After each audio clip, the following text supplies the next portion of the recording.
চলে গেছে গুরুদেব,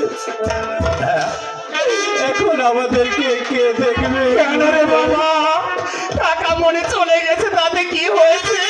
আমি তো রয়েছি, আমি তোদেরকে আদর করব, আমি তোদেরকে লেখাপড়া শিখিব, শেখাবো, আমি তোদেরকে অনেক অনেক বাবা বন্ধুরা, গুরুদেব তোদের মুখখানা খুবই শুকনো শুকনো মনে হচ্ছে, মনে হয় সারাদিন কিছু খাওয়া হয়নি বাবা। চল বাবা